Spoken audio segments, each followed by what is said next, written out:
How we doing, guys? It's Prime here. Now, I want to talk a little bit about Renown, Legendaries, Covenant, Soul Ash, a little bit of everything when you get to max level, and how easy it is to actually catch up on your ults. And even if you were to change Covenants and you're a little bit concerned about when it comes to your Renown, as I see a sort of 50-50 split of people saying that it's hard and it's easy, I've actually had to do it myself now, so I can safely say I've had no issues catching up on my Renown and when it comes to gearing up some characters. So I'm going to throw it out there on what I know and what I think's best, and obviously people can comment in the comment section below if they agree or not. So yeah, first things first, let's talk about Renown. Renown is extremely easy to catch up with, I believe. I think Blizzard have been more than generous because the Renown, as soon as you hit 60, you can pretty much do most max level content to get your Renown. Now, the one thing that you can do is your call-ins from your Covenant Hall. Now, they don't always give you Renown, but sometimes they do. So always look out for that. You can even get your Renown from world bosses, doing dungeons, doing sort of like LFR raids. I even did an LFR for 2 wings in Castle Nathria, and I actually got 4 Renown just from doing that, and that took me like less than an hour. And then when I raided with the guild on that following night, I actually got a further 4 to 5 Renown, I believe. It doesn't drop from every boss, and especially if you've done LFR bosses and then you go to do the normal runs, you won't get Renown from those bosses you've already killed in LFR, so do keep that in mind. So in theory, I actually got 8 Renown out of 10 bosses on that night. I think that's actually insane. So 8 Renown was crazy to get in one night. It was ridiculous. So when you're leveling up your ults, I recommend the Treads of Fate when leveling, as this will allow you to gain 4 Renown while leveling as well.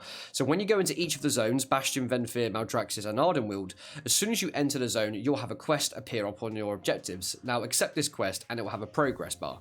You can fill up this progress bar by doing bonus objectives, world quests, and the dungeons associated within that zone. So if you're going to do random dungeons, you're going to get the XP from the random dungeons itself, and you're going to get the progress towards these quests. So over time, you're going to fill up that progress bar, you're going to get the XP from the dungeons, and then when that bar fills up, go hand it in, and I believe it gives you around 70 to sort of like 80,000 XP. That's insane. That there alone is going to help you get from 50 to 60 very, very quickly. Now, you don't have to do the dungeons. You can just do the world quests. I believe I found the world quests slower because I really didn't grind it out as much, but if you really wanted to like sit there and grind out all the world quests, all the standard quests as well, you can actually get the XP from all of those 4 big zone quests very, very nicely. But honestly, if you just want to sort of like do it really quick and just do, queue up with a tank in dungeons, you're gonna if you queue up with a tank, you're gonna get dungeons very, very quickly, or even a healer for that matter.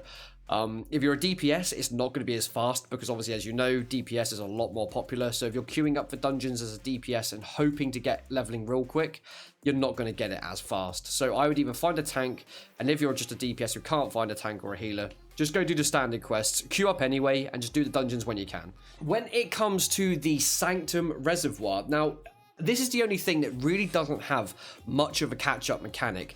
You could do all the world quests that give you anima to sort of maximize it as well, but there is only one quest that you really need to focus on when it comes to this, and that's the weekly one that you can get in your Covenant Hall that sends you to the Maw in order to redeem souls. Now, for the first sort of 15 Renown levels, you're going to have to collect 5 souls, which in return will give you 5 redeemed souls, and this is what you use to upgrade sort of things in your reservoir. When you hit 15 Renown, that is when you have to go and collect 10. So that's, and as we spoke about already, getting to 15 Renown is going to be very, very easy. So you won't have to worry about, that so much, to begin with. Once you hit 15 Renown, you'll have to go to the Maw and collect 10 souls. And in return, you'll get those 10 souls to actually get your upgrades in your reservoir. So don't miss out on this quest, it's very important. It literally takes about 5 to 10 minutes to do, not even that. So it's 5-10 minutes worth of work to get that quest, and that quest itself will give you a Renown as well, so do keep that in mind. Okay then, so gear. Everybody wants to catch up with gear. It's the one thing, as soon as you hit 60, you're around 150 to 160 item level. You just want to get straight to 200 item level as quick as you can. Admittedly, gear is not easy at the moment to obtain in the Shadowlands, but there are a lot of things you can do to actually help along the way compared to other expansions that you felt like you just got gear pretty much thrown at you. I actually quite like this. I like the loot system that Blizzard have got. I do feel like it needs a few tweaks here and there, especially when it comes to the raids. I do believe I have read a Wowhead post where they are quite happy with how the PvP gearing system is going, but in the spring patch that will be coming, I believe they're going to be making a few changes to the PvE sector and how the gear is distributed along the groups. Don't quote me on that. I did read it. Whether they actually go ahead to do that, we don't know. We might hear some more things at BlizzCon in February. We don't know. So I guess we just got to wait for that one to come out. So the quickest and easiest way you can go about getting your gear is obviously going to the auction house. But obviously, this is going to be the most expensive way.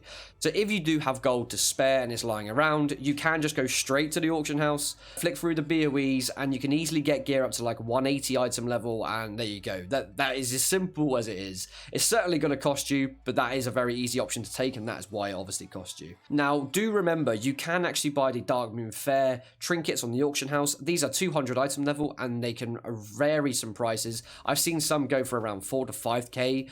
At the same time, some going for about 19k gold. So I guess on servers it just depends, and realistically it depends on the individual of what you classify as cheap for that item, if that makes sense. Now obviously the one that we all know is the vault. Personally, I like this system. A lot of people don't, and a lot of people do. I actually quite enjoy the fact that you can do the content you desire, and then at the end of the week, or start of the week even, you get to choose from that content you've done on what bit of gear you got. Absolutely, it's still a bit of randomness. You're not going to get exactly what you want, but it gives you a higher chance to choose. I hated it in BFA when you just did your mythic keystones, you did your weekly 15, and then it got through, and it was a pointless waste of time because you got a trinket or a ring or just something you just didn't need. So I like that aspect of choosing the gear you get. Now, obviously, I highly recommend you do one keystone at least to get that bit of gear. And obviously, that one keystone, you want to try and get it to as high as you possibly can, because obviously it's going to give you a higher item level choice. But if you do want to get more choices, you're obviously going to have to take part into some other content, such as normal raids, heroic raids, rated PvP, and obviously decide on the content you do, the higher the item level the gear goes up. Now obviously rated PvP or even PvP isn't everybody's cup of tea, but you can do at least a few BGs or a few skirmishes, I believe, to get that honor in order to actually get the loot at least once or twice a week. So some people actually do like to use the PvP system to gear up and level up as well. So when you're leveling up an ult, you can do random battlegrounds to level. So when you hit 60, you've got the honor there waiting for you, so you can buy gear straight off the bat. Now the gear that it starts off is around item level 156, but then when, you know, the more honor that you actually get, you can actually upgrade this gear to further ranks. I believe when you get to like rank 7, you can actually get the item level to around 197. So which is really, really nice. The only restriction that you have on upgrading your gear is the renown level at your Covenant Hall. But like we've spoke about above already, getting your renown level up is very, very easy. So in order to get those upgrades on your item level, all you got to do is actually level up your renown. You're going to get the further, you know, rewards from your renown system, which will then allow you to upgrade that PvP gear with your honor as well. But it's going to be very fast. It's a very nice system to do it, and it's, you know, and you gain the renown while doing the BGs anyway. So it's kind of like a win-win scenario, really. You can actually get 200 item level pieces of gear through PvP with the conquest that you get, but this is only through rated PvP, such as 2v2s, 3v3s, and rated BGs. This isn't the option for most people, and it isn't the option that a lot of people will take, because obviously it requires a little bit more skill, and obviously it's rated. It is what it is, but for that being what it is, you do get 200 item level. And it's quite nice to do for those people that do want to do the rated stuff. So there you go. You can do that as well, as long as the random BGs with your honor system. So the last thing that I'm going to mention today, guys, is the Soul Ash, obviously, when it comes to crafting your legendaries. The realistic system is that you don't actually have any other ways of gaining your Soul Ash apart from doing the 2 major wings up to layer 1 to layer 8, which in total will give you 570 Soul Ash per wing. In total, 1,140. This is a fixed one for every single week, so you need to do this in order to actually, you know, get your Soul Ash on a regular basis. Once you've done layer 8 on one of your characters on both wings, you can actually go straight into layer 8 the following week, meaning you don't have to grind through layer 1s to 2 to 3s all the way up to 8 again on that character. So that's pretty neat. That makes it a little less grindy for those who find it obviously a bit grindy. I'm not too sure where that stands on ults, admittedly. I think once you level up a fresh ult, I think you do have to go from layer 1 to 8 again. I'm not sure if that's been fixed since I've checked it. I'll have to go check that out for myself, to be fair. But I think as it stands, if I remember correctly, if you go onto a fresh ult that's 60 and do Torghast, you do have to do layer 1 to layer 8 all over again. But obviously, like I say, you hit layer 8, that sticks. On the following week, you can go straight back into layer 8 on that character. So the last two ways that you can actually gain your Soul Ash is from Bolvar. So he actually has 9 quests to give out in total. Now they were time gated, but this time gated has now stopped, I believe. So you can actually do these quests one after another now as soon as you hit 60. In total, you'll get 900 Soul Ash, which is actually nearly enough to craft your first legendary. With these quests, sometimes they do bug, I will say this. So if you've done one quest and you don't see another one appear, sometimes you need to either log off or you need to leave Ouroboros itself and come back. And then Bolvar will actually speak to you in-game and then will go, oh, champion, come back, and then you got to do your next bit. So do keep that in mind. I've seen a few people say, oh, I haven't got the quest appear up. I had the same thing. I just had to leave and come back and then I got the quest. The other one that you can do is the mission table in your Covenant Hall. Now, there is a mission that will appear there sometimes. It is very hard. I am yet to complete it myself, but it will give you around 100 to 120 Soul Ash upon completion. So this is the only other way you can get Soul Ash. But apart from that, guys, you've just got to stick with your weekly runs on the 2 wings in Torghast to get your 1,140 Soul Ash. There isn't any other way to get your Soul Ash. It's kind of that simple, really. So there you go, guys. That is my opinion and my little guide on how I feel like you should level up your Renown and how easy it is and when it comes to your gear. Let me know in the comment sections below how you feel it is at the moment getting gear in Shadowlands and what you would like to see Blizzard do to improve this over time.